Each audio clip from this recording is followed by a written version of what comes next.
Alhamdulillah, alhamdulillahilladzi wa ilaikal mustaka wa antal musta'an. Ya Hanan, ya Mannan, Allahumma innana bi anna nashhadu an la ilaha illa antallah, antal ahad, antas somad, alladzi lam yalid wa lam yulad wa lam yakul lahu kufuwan ahad. Asyhadu an la ilaha illallah wa asyhadu anna Muhammadar Rasulullah. Allahumma shalli ala sayyidina wa nabiyyina wa habibina wa syafi'ina wa dhukhrina wa maulana Muhammad. Allahumma salli wa sallim wa barik alaihi. Qala Allah Ta'ala fi kitabihil karim wa huwa asdaqul qailin wa bi qawlihi yahtadil muhtadin. A'udzu billahi minasy syaithanir rajim. Ya ayyuhalladzina amanu taqullaha haqqa tuqatih wa la tamutunna illa wa antum muslimun. Ya ayyuhalladzina amanu taqullaha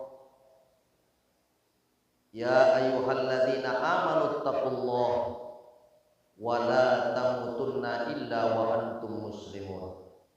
Ayuhal hadirun al-kiram, ittaqullaha haqqa tuqatih wa la tamutunna illa wa antum muslimun. Shadaqallahul azim wa shadaqa rasuluhun nabiyul karim wa nahnu ala dzalika minasy syahidin wasyakirin walhamdulillahi rabbil alamin. Ma'asyiral muslimin jamaah Jumat yang dimuliakan oleh Allah Subhanahu wa taala.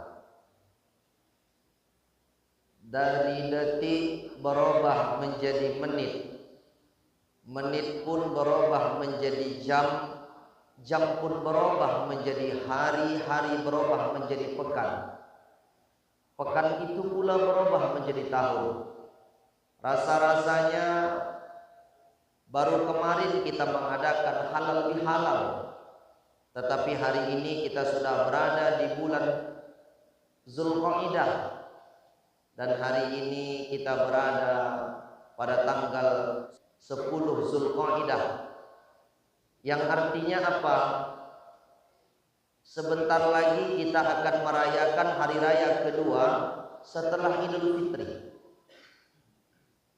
Walaupun hari ini banyak orang yang mengatakan hukum berkurban itu sunnah, ya, tapi andailah kita Allah berikan keluasan rezeki, diberikan Allah Ta'ala sebagai orang yang mampu. Ayat yang paling pendek dalam Al-Quran namanya surah Al-Kautsar. Anak kita mungkin hafal, tetapi kadang-kadang kita sebagai orang tuanya belum tentu memaknai secara dalam apa yang terkandung di dalam surah Al-Kautsar.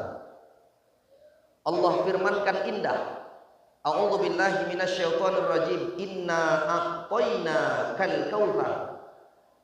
Sesungguhnya kami, kata Allah, telah memberikan nikmat yang banyak kepadamu. Hari ini mungkin kita tidak dirawat. Hari ini mungkin kita tidak dilanda dengan penyakit. Tapi boleh saja orang-orang di luar sana yang nasibnya tidak seberuntung kita. Selang infus di tangan mereka, tidak bisa berjalan, disorong oleh orang lain. Tapi hari ini nikmat yang paling besar diberikan Allah Ta'ala kesehatan. Ketika Allah berikan sehat, maka gunakanlah dengan sebaik-baiknya.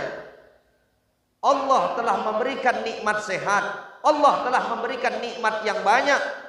Punya anak, anak kita sehat. Punya anak, rumah tangga anak kita baik, itu nikmat.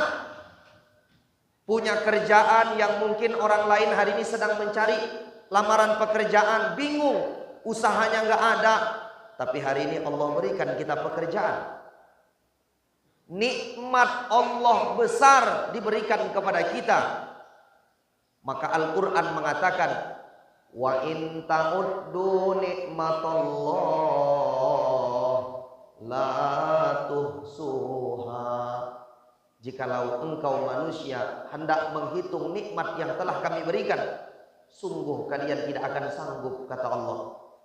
Nikmat yang kita anggap kecil, mata ini sekian detik berkedip. Andai itu saja kita bersyukur, tidak akan habis menghitung nikmat yang Allah berikan sama kita. Coba bayangkan ada orang hari ini sholat Jumat matanya nggak bisa kedip, Pak. Melek aja, melotot aja, heboh. Dibawa ke rumah sakit, dibawa ke tempat orang pintar. Kenapa? Ini jangan-jangan kesambet, kena ganggu jin, atau jangan-jangan ada saraf yang terjepit. Seperti mata berkedip saja pun nikmat Allah besar diberikan kepada kita. Maka pantas ayatnya berlanjut, ketika kami telah memberikan nikmat yang banyak, inna a'tainakal kautsar fasholli li rabbika wanhar. Maka kerjakan sholat untuk Tuhanmu Allah. Hari ini hari Jumat, yang menjadi pedagang berhenti dari perdagangannya, yang menjadi seorang pengusaha berhenti dari usahanya. Kerjakanlah sholat untuk Tuhan kita Allah Subhanahu wa ta'ala. Dan setelah orang itu sujud, setelah orang itu sholat, ayatnya berlanjut, wanhar, dan berkurbanlah. Makanya ada pendapat ulama hukum kurban itu wajib, karena ayatnya wanhar itu kata perintah, berkurbanlah. Tapi ulama tahu tak semua kita hari ini ekonominya sama. Ada yang mungkin hari ini kepala jadi kaki, kaki jadi kepala untuk mencari nafkah buat anak istri di rumah. Untuk makan sehari-hari saja dia susah, apalagi mau berkurban. Maka pendapat ulama, hukum kurban itu sunnah, wajib bagi mereka yang mampu. Cuman banyak orang sekarang misno, uangnya banyak. Kenapa nggak kurban? Belum ada. Kenapa nggak melok kurban? Duitnya urung cukup. Nanti ketika Allah sudah berikan nikmat yang banyak, diberikan sehat, engkau berdusta kepada Allah, Allah akan uji dengan penyakit. Berobat ke sana kemari, enggak juga sembuh. Minum ramuan ini, enggak juga sembuh. Uang yang banyak, emas yang banyak, tanah yang lebar, dijual habis-habisan. Buat apa? Kesembuhan kita. Enggak ada artinya, Pak, uang banyak tapi kita sakit-sakitan. Enggak usah bohong lah, rela kita jual aset kita. Yang penting apa? Sembuh dari penyakit. Ternyata yang mahal itu apa? Sehat. Dan sehat itu bentuk nikmat yang Allah berikan kepada kita. Maka andai hari ini punya rezeki pula, berkurbanlah. Hari ini punya rezeki, laksanakanlah ibadah kurban. Kenapa? Karena mencari rezeki hari ini dengan mencari rezeki yang akan datang belum tentu enaknya sama. Hari ini dapat rezeki mudah, gunakan buat ibadah. Sebelum datang sempit kita, susah mau cari nafkah, susah mau cari makan, apalagi untuk ibadah. Setelah kita sholat, setelah kita berkurban, ini janji Allah ayat yang terakhir. Inna syani'aka huwal abtar. Yang memusuhi engkau, kata Allah, yang membenci engkau. Hari ini kita hidup, Pak, boleh saja dia tertawa di depan kita, dia senyum di hadapan kita, tapi masalah hati nggak ada yang tahu. Wong teman seperut kita, satu ibu, satu mama, kita sukses, orang yang pertama sekali nggak suka dengan kesuksesan kita itu ya bukan orang lain, saudara sendiri. Kalau Bapak mungkin ingat kisah Nabi Yusuf. Siapa dalang yang memasukkan Nabi Yusuf itu ke dalam sumur?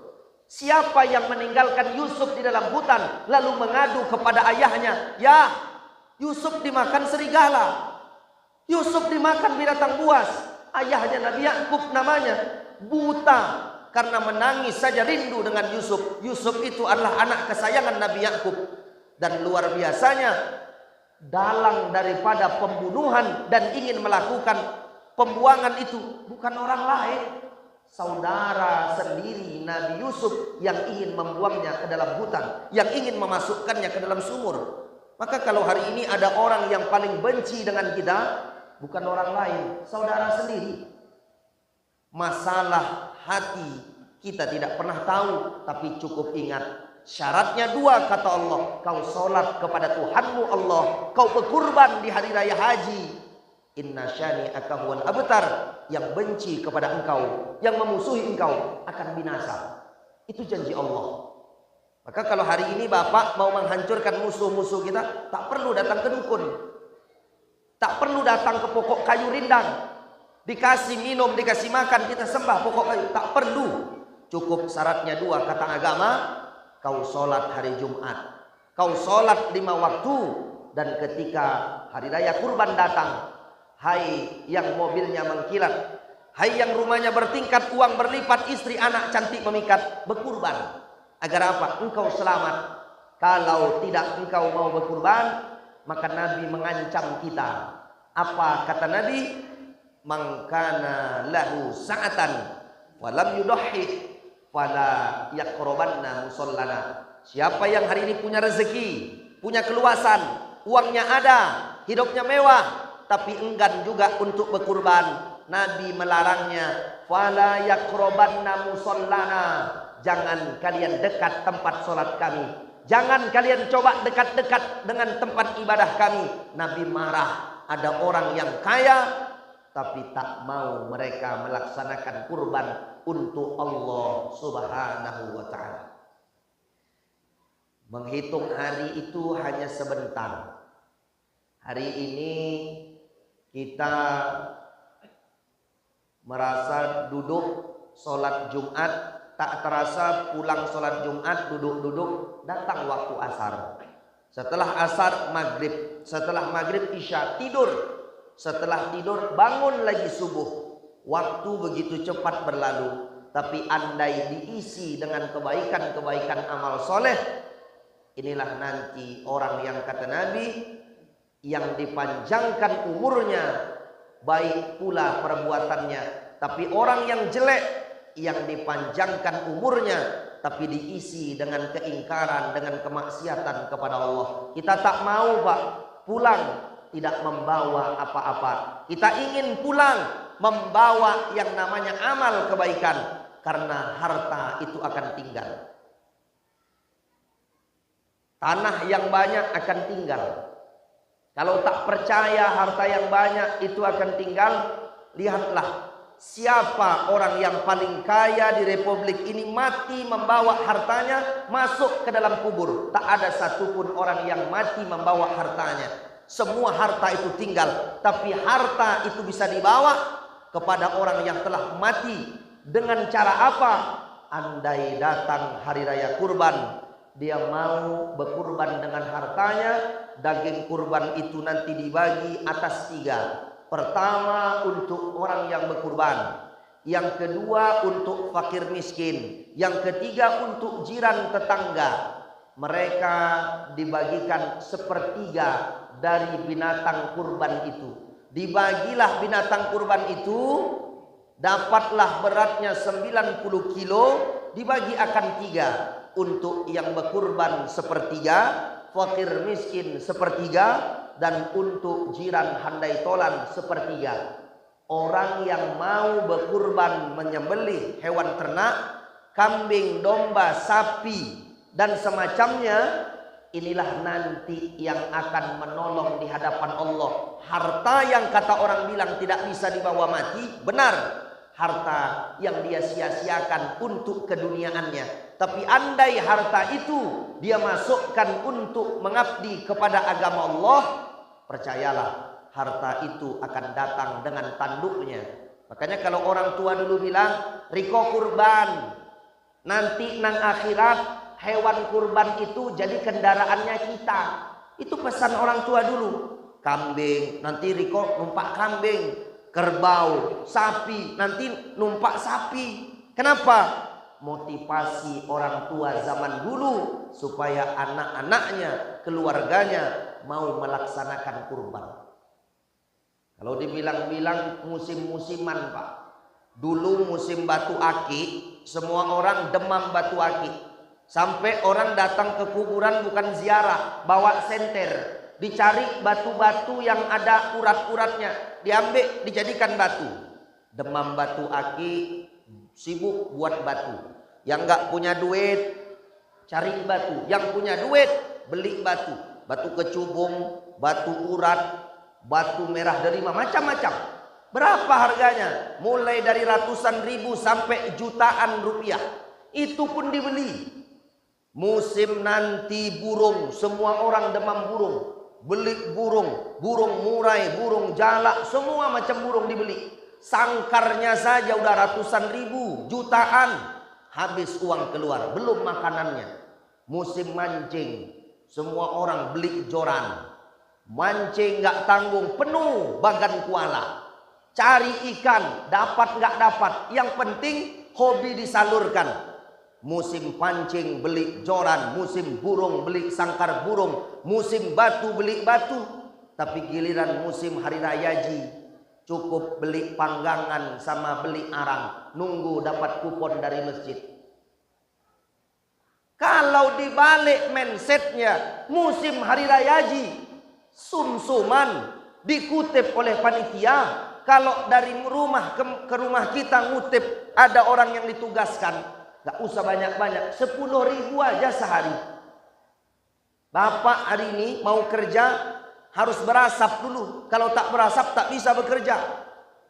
Tak ada harga untuk mengeluarkan asap di bawah 10.000. Dibeli. Tapi untuk ibadah, kenapa kita bilang tak sanggup? Kalau sehari 30, sehari 10, sebulan 30, udah 300.000. Kalau dia 10 bulan aja udah 3 juta. Kurban cuma diminta 2 juta. Itu pun kadang-kadang banyak orang bilang, aku tak ada duit. Pantas dan wajar hari ini apa yang kita minta belum dikabulkan Allah. Kenapa? Kau masih hitung-hitungan sama Allah. Kau masih mau hitung-hitungan sama aku, kata Allah. Tapi percayalah Pak, andai hari ini kita punya rezeki, kita mau berkurban, yakin kurban itu bukan yang makan, bukan keluarga kita doang. Tapi ada fakir miskin, ada anak yatim yang ayahnya sudah nggak ada, yang ibunya sudah nggak ada. Dengan memakan hewan kurban itu, barangkali inilah menjadi beratnya timbangan kita untuk masuk ke dalam surganya Allah Subhanahu wa taala. Dan kita yakin khususnya jamaah Masjid Baitur Rahman yang hadir pada siang hari ini, inilah orang-orang yang senantiasa Allah titipkan keimanan, Allah titipkan hartanya, tapi insya Allah bisa melaksanakan ibadah kurban. Kita lihat saja nanti pada tanggal 10 Zulhijjah, apa banyak orang-orang yang cinta kepada agama Allah atau sebaliknya. Tapi percayalah, andai engkau berniat untuk mengabdi kepada agama Allah, sampai kapanpun engkau tidak akan pernah menyesal. Mengejar dunia, dunia akan habis. Tapi andai kau mengejar akhirat, akhirat kau kejar, dunia akan bersimpuh di telapak kaki kita. Tapi andai engkau mengejar dunia, belum tentu akhirat akan ikut kepada kita. Tapi setarakan antara kehidupan kita. Hidup di dunia, bekerjalah seakan-akan kita hidup selamanya. Dan jangan lupa, berbuatlah untuk akhirat seakan-akan esok kita tiada. Andai esok hari terakhir kita hidup di dunia, solat yang belum masuk waktunya kita datang, solat yang belum waktunya kita hadir. Kenapa? Besok sudah tiada. Apa yang akan kita bawa? Dunia hanya sebentar, siksaannya, azabnya yang lama. Maka banyak orang yang sudah berkalang tanah, mereka minta dibangunkan, tidak lain adalah beramal soleh. Wa akum minas solihin, aku ingin berbuat soleh, aku ingin berbuat baik. Kenapa? Ternyata orang mati itu takut bukan karena takut yang lain, tapi orang mati itu takut karena mati tidak ada amal yang bisa dia bawa. Orang kenapa mati takut? Karena ada sesuatu. Apa sesuatunya?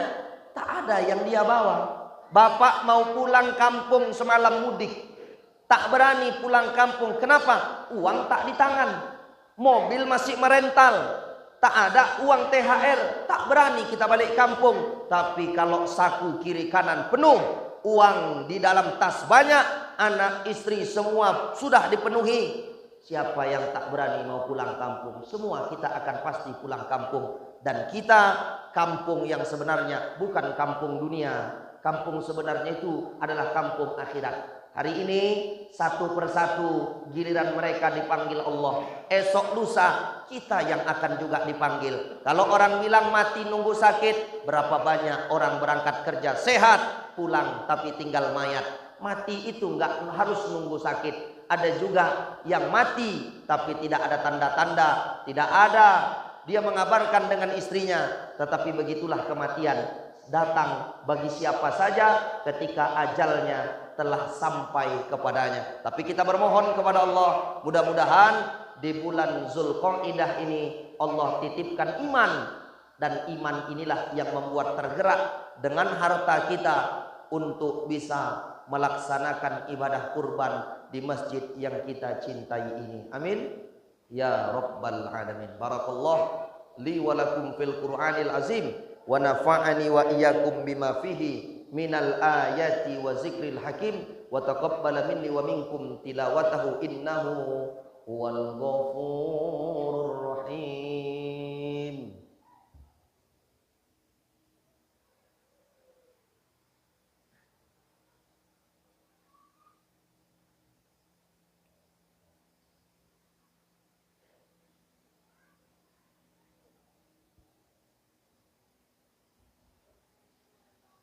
Alhamdulillah, alhamdulillahilladzi hadana lihadza wa ma kunna linahtadiya laula an hadanallah. Asyhadu an la ilaha illallah wa asyhadu anna Muhammadar Rasulullah. Allahumma salli ala sayyidina wa nabiyyina wa habibina wa syafi'ina wa dhuhrina wa maulana Muhammad. Allahumma salli wa sallim wa barik alaih. Qala Allah Ta'ala fi kitabihil karim, a'udzu billahi minasy syaithanir rajim. Ya ayyuhalladzina amanu taqullaha haqqa tuqatih wa la tamutunna illa wa antum muslimun. Innallaha wa malaikatahu yusholluna 'alan nabi. Ya ayyuhalladzina amanu sallu 'alaihi wa sallimu taslima. Ayyuhal hadirunal kiram ittaqullaha haqqa tuqatih wa la tamutunna illa wa antum muslimun. Allahumma fashalli wa sallim wa barik ala sayyidina Muhammad wa ala alihi tabi'in wa man tabi'ahum bi ihsanin ila yaumiddin warḍa anhum bi rahmatika ya arhamar rahimin.